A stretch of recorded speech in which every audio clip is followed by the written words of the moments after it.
Ongi etorri GPS proiektura, udaletxeko Gasteizko udaletxearen proiektu bada, saiatuko dena pixkat zuen orientazio laboral eta akademikoan laguntzen, bai, kezkak argitzen, informazio eskaintzen, eta abar, eta abar.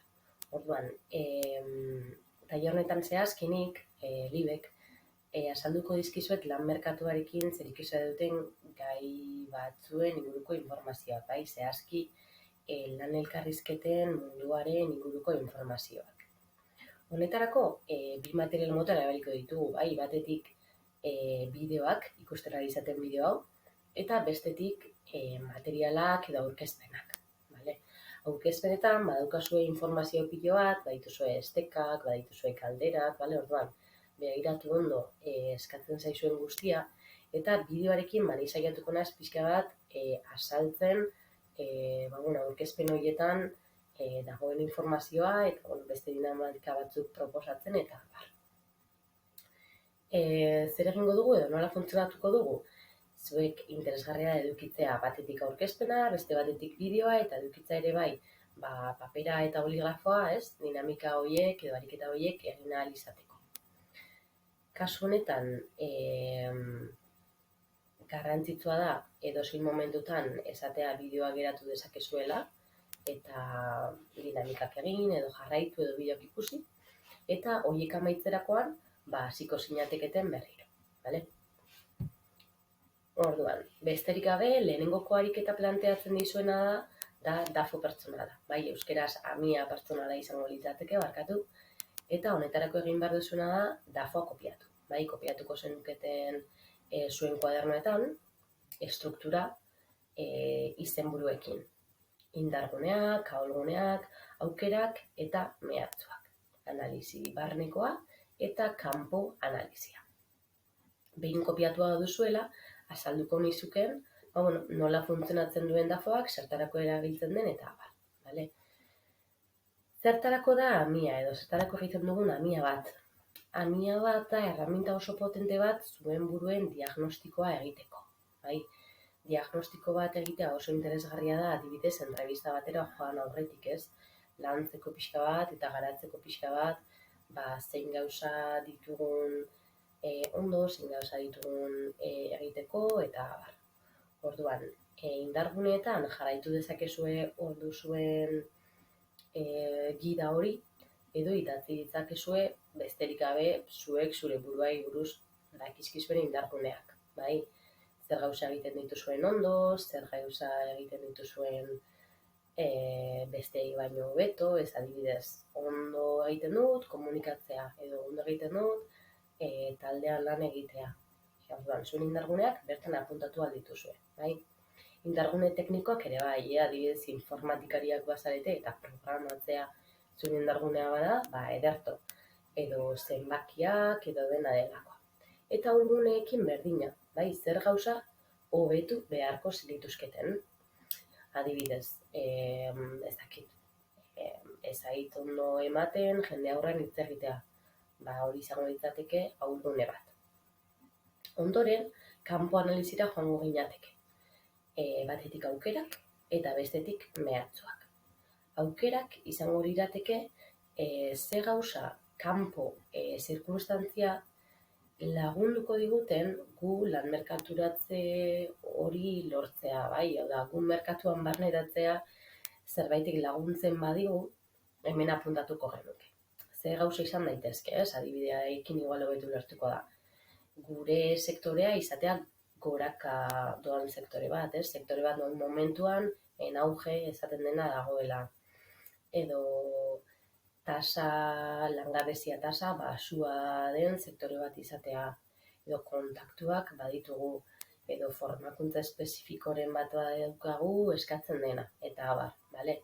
Eta mehatxuak kontra izango lirateke zein kanpo zirkunstantzia edo zein kanpo oztopo aurkitu ditzazkegun merkaturatze prozesu horretarako, bai? Adibidez, kompetentzia altua edukitzea, edo ez dakit, konziliatzeko arazoak, ez igual ikasketak eta lana konziliatzea, edo familia, eta bar, eta bar. Orduan, interesgarria izan hori da, batetik, zuen dafoa egitea, eta gero kideekin partekatzea. Bai, aurkituko dituzuelako elementu pila bat komunean, eta aurkituko dituzue ere bai, gauza asko zuek ez dituzuenak kontuan hartu, eta beste pertsona batzuek agian bai. Bai, orduan, orain izango litzateke bideoa pausatzeko momentua, dafoa egiteko, eta partekatzen duzuenean, egina duzuenean, jarraituko genuke ariketekin. Hemen baduzue bideo bat, laburmetrai bat, umore laburmetrai bat da, eta proposatzen dizuet hau begiratzea eta komentatzea. Bai, zer errore ikusten dituzuen, zer gertatu ahalko litzateke zuen kasuetan, errealitatean, zer ez, eta abar. Orain bai, hasiko ginateke lan elkarrizketarekin zerikusia duten gauzak lantzen, ez? Batetik egingo dugu parte teorikoa, ez? Zer egin elkarrizketa baino lehen eta elkarrizketan gaudenean eta elkarrizketa ostean, eta bestetik izango litzateke parte praktikoa, bai, ariketa ezberdin batzuk proposatuko dizkizuet, zuek landu ahal izateko. Elkarrizketa baino lehen zen egin? Batetik ezagutu enpresari buruz dakizun guztia, ez? Bizitatu dezakezu enpresaren webgunea eta horrekin informazio pila bat ateratuko duzue. Enpresaren historia, enpresaren marka, eginkizuna, balioak, eta abar. Bai? Bilatu ere bai lanpostuari buruzko informazioa, ez? Zein trebetasun behar dituzuen lanpostu horretan, zein funtzio egin beharko dituzuen, eta abar. Jarraitu ezazue ere bai enpresa sare sozial guztietan, eta horrela, egongo zarete pixka eta atento, ez, enpresaren mugimenduetaz. Elkarrizketatzailea ezagutzea izango litzateke, jakin alba duzue nork entrevistatuko zaituzten, gero lasaiago joango zarete elkarrizketa horretara. Bi elkarrizketa mota landuko ditugu, bai, batetik bakarkakoak hasiko gara hauekin eta bukaera partean taldekakoak. Bakarkakoen barruan badaukagu batetik zuzendua, beste batetik librea eta azkenekoz mixtoa. Zuzendua izango litzateke entrevista bat edo elkarrizketa bat, non egiten dizkiguten galdera oso zehatzak, ez? Galdetegi bat pasatzen zaigu edo galderak egiten zaizkigu eta motzak izaten dira. Bai, orduan hemen argiak izan beharko dugu eta azkarrak, bai? Elkarrizketa librea ere izan daiteke, non elkarrizketatzaileak galdetzen dugun adibidez gure esperientziari buruz, ez? Orduan, naiz eta galdera oso irekiak izan, hemen komenigarria da gure ibilbidea orden kronologikoan komentatzea, ez? Eta gero beste alde batetik badago mixtoa. Eta hau izaten da, pixka lotzea galdera mota batzuk eta galdera libreak. Elkarrizketa prestatzera joango gara, bai? Elkarrizketa prestatzean ikasi beharko ditugu batetik zeintzuk diren gure gaitasuna, gure esperientzia, gure prestakuntza, hau da. Gure kurrikuluma memoriaz jakin beharko dugu, bai? Noiz egin genuen zer, non egin genuen, nola egin genuen, eta abar. Dafoa ere hemen sartuko litzateke, bai? Gure ahuleziak argi ditugu, egingo dugu pixka bat planteatu nola defendatuko ditugun, bai? Galdera zailei aurre egiteko prestakuntza bat egingo dugu, eta garrantzitsua ere duda posibleen zerrenda bat burutzea, bai? Enpresari buruz informatu zarete, lanpostuari buruz informatu zarete, orduan, edozein duda duzuela ere, pentsatu, apuntatu, eta galdetu ahalko duzue aurrera, bale? Pentsatu ere ze arropa jantziko duzuen, azkenean irudia ere komunikazioa da, eta garrantzitsua da. Bai, arropa formala eramango dugu aurkezpen edo elkarrizketa batera. Lan elkarrizketan bertan gaudela, ze gauza egingo ditugu? Batetik agurtuko dugu eskua emanez, irribarre egingo dugu, elkarrizketatzailea bere izenagatik deituko dugu, eta kontuz edukiko dugu, bai, hitz egiten edo esaten dugunarekin, eta bai gure gorputz hizkuntzarekin. Bai, elkarrizketatzailea begiraz, eta abar, bai, hizkuntza sinplea erabiliz, eta beti ere interesa erakutziz eta eskerrak emanez. Adierazten dugun guztia komunikazioa da, bai, esaten dizuean bezala orduan kontuan hartu bai hitzak eta baita hitzak ez direna ere, hau da, ez ahozko osagaiak eta osagai paralinguistikoak. Ez ahozkoak lirateke gure keinuak, bai gure aurpegienak eta bai gure eskuenak, eta osagai paralinguistikoak izango lirateke nola erabiltzen dugun gure ahoa. Bale? Hau da, ahoa ez barkatu, ahotsa. Hau da, altu hitz egiten badugu, baxu hitz egiten badugu, azkarregi, geldoegi, bai, gauza guzti horiek ere kontrolatu beharko genituzkeen. Usten dizkizuet hemen bi bideo gorputz hizkuntzari buruzkoak, biak dia apur bat humorezkoak eta oso motzak, beraz ikusi aldituzu eta komentatu, bai? Hau lehenengokoa eta hau bigarrena. Eta usten dizuet baita ere, beste azkenengo bideo bat, dela hizkuntza argi eta arrasaren erabilearen garrantziari dagokiona. Bai, hau da, erabili ezazuen mesedez kontrolatzen duzuen hizkuntza. Bai, ez duzu ezertan oso teknikoak izan behar zuen postua ez baldin bada postu tekniko bat. Lan elkarrizketa amaitzerakoan zer egin? Aztertuko ditugu gure emaitzak, aztertuko ditugu gure indarguneak, gure ahulguneak, zer gertatu den, zer joan den ondo, zer joan den gaizki, eta aztertzen dugun hau, apuntatzen dugun hau, baliagarria izango da hurrengoko elkarrizketetarako. Bale, hemen hasiko litzateke praktika partea, bai? Hemen dituzu adibidez, galdera mota pila bat, nortasunari buruzkoak, lanari buruzkoak, formakuntzari buruzkoak, egin dezakezue edo banan saiatu galdera hauek erantzuten eta gero partekatu taldean, saiatu taldeka erantzuten eta gero partekatu, edo irakurri eta erantzun saienak iruditzen zaizkizuenak, edo nahi duzuen bezala, bai? Nik gomendio txiki batzuk ematearren esango nizueke batetik, galdera oso irekiak planteatzen dizkizuetenean, adibidez hitz egidazu zuri buruz, saiatu zuek ez asko luzatzen, bai? Egin estruktura bat eta kontatu zuen bizitza laboral eta akademikoa, bai? Eta galdera oso konkretuak eta itziak direnean, adibidez, bai edo ez erantzuneko galderak egiten dizkigutenean, saiatu bai edo ez hori baino informazio pixka bat gehiago ematen. Bale?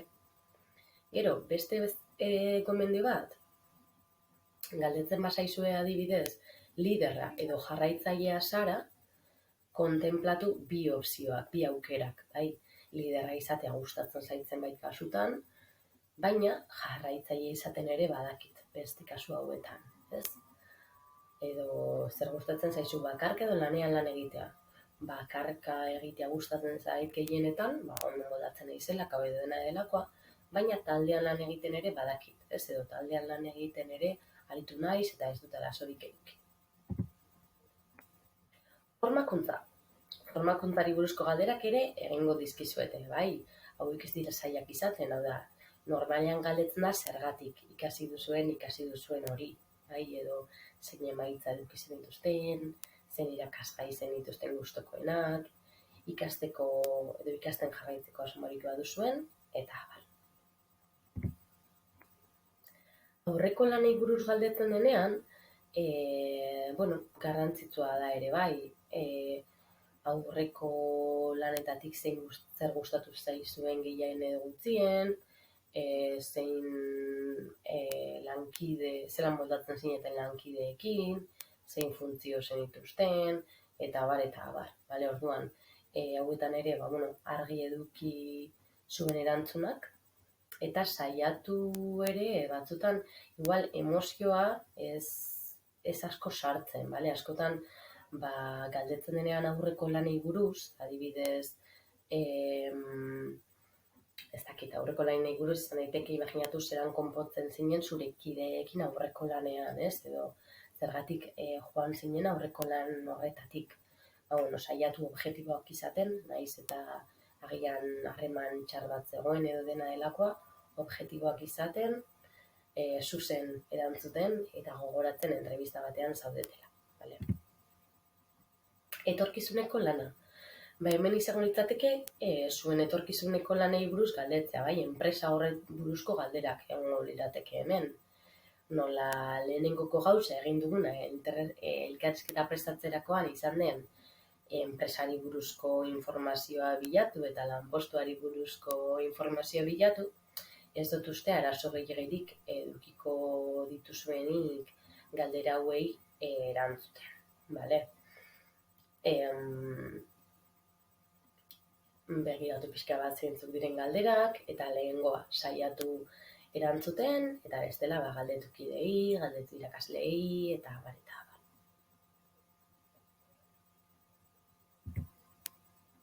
Honez gain, baditugu ere hemen ariketa batzuk, bai?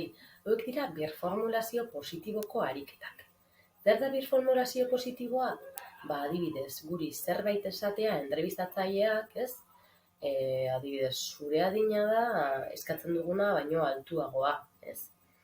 Eta birformulatzea izango litzateke esaldi hori hartu eta buelta ematea. Hau da, egin beharko genuke gure adina, naiz eta altua izan, ez? Kasu honetan,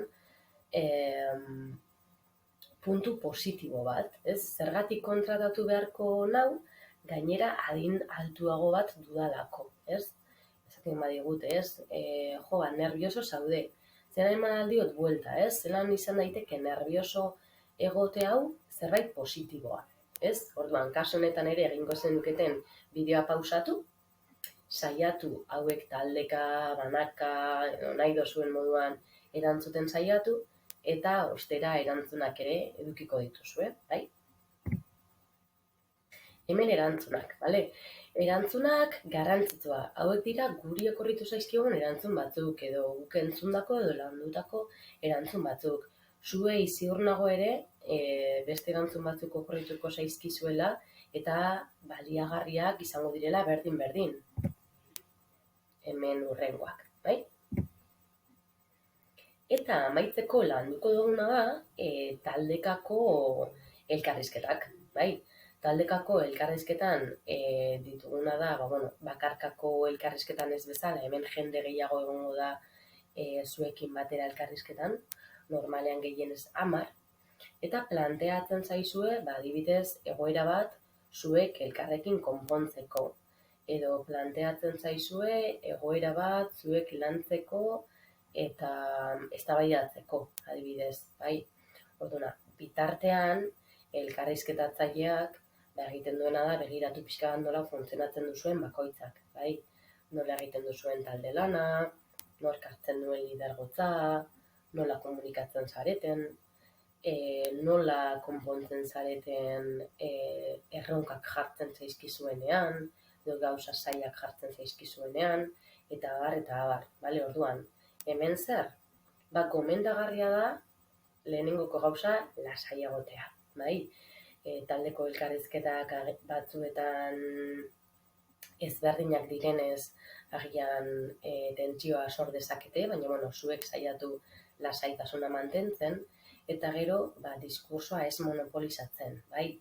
Eztabaidak izango dira, beraz, batzuetan gure argudioak nahiko ditugu eman, eta monopolizatu dezakegu diskurtsoa edo kontrakoa, ez? Igual taldean zenditzen gara apur bat txiki, eta ez dugu asko hitz egiten, orduan hemen, importante parte hartzea, bai?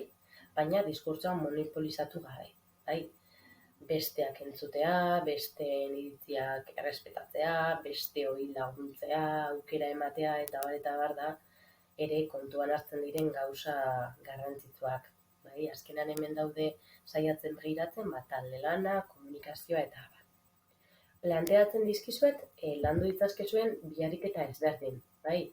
Lehenengoko dinamika izango litzateke kotxe berriarena, non zuek zarete lider SL enpresako langileak, bale, irakurriko zenukete lehenengoko gauza hau, eta ondoren dituzue hemen rol zehaztu batzuk, bai, 6 rol. Orduan, pertsona bakoitzak, bai, 6 pertsonek egingo lukete dinamika hau, bueno, 12 bazaudete, bueno, 6 eta 6, bale? Eta pertsona bakoitzak hartuko luke rol bat, eta saiatuko litzateke, defenditzen, ez? Eta entrevista batean egongo basinaten moduan. Interesgarria izan ohi da ere bai, klasean egiteko ekintza bat bada, 6 horietaz gain, 2 pertsona izendatzea entrevistatzaile, edo 3 pertsona, bai, horrela hauek egingo dutena da, pertsona bakoitzaren izena apuntatu, eta pertsona horien jokaera aztertu, bai, gero feedbacka emateko. Agian, dinamikaren barnean gaudenean ez gara konturatzen, baina momenturen batean ahotsa altzatu dugu, edo norbait moztu dugu, edo altzatu gara, altzatu beharrez zenean, ez dakit, pixka bat feedbacka eduki dezazuen zuen kideena. Bale, orduan, badukazue hau kotxe berriarena, eta bestetik badakazue saltokigunearena. Bale? Hau litzateke, jartzen zaizue eztabaidatzeko gai bat, adibidez, saltoki gune berri bat sortzearena zona babestu batean, eta alzeizkizue rol ezberdinak planteatu, adibidez, ekologista, promotorea, eroslea edo dena delakoa, eta alzeizkizue rolik ez jarri ere, bale? Eta eztabaida libre bat planteatu. Bale, orduan, hemen aurreko berdina, rolekin edo rolik gabe, ez ahaztu inoiz zein den fokoa, bale? Hau eztabaida normal bat da, orduan momenturen batean moztu egingo zaituzte eta listo, baina aurrekoan adibidez, barkatu bueltatzea atzera, helburua da zuetako batek kotxe hori eraman behar duela, eta guztiak egon behar duzuela ados. Bai, orduan agian, ikusten baduzue, daramatazuela 20 minutu, eta igual zure rolak ez duela guztizko arrazoia, pixka bat malguak izan, ez? Beti helburura bideratuak. Eta honekin amaituko genuke, hemen daukazue ere esteka oso garrantzitsu bat, bai, esteka honetan dituzue, hau da, udaletxeko, Gasteizko udaletxeko webguneako GPS partea, bale? Hemen egongo litzateke, informazio pila bat, badituzue beste esteka batzuk, lana entrevisten inguruko bideoak, lan entrevistei buruzko informazio eta aholkuak, orduan nik komendatzen dizuet dudarik gabe sar zaitezten, beste gai batzuk ere jorratzen dira eta oso interesgarriak guztiak, orduan sartu dudarik gabe, aztertu pixka bat, eta edozein lan entrevista edukiko bazten dute, espero gauza hauetaz pixka bat gogoratzea, baliagarria izatea, eta sorte ona upa dizuet, eta besterik gabe eskerrik asko tailerrean parte hartzeagatik.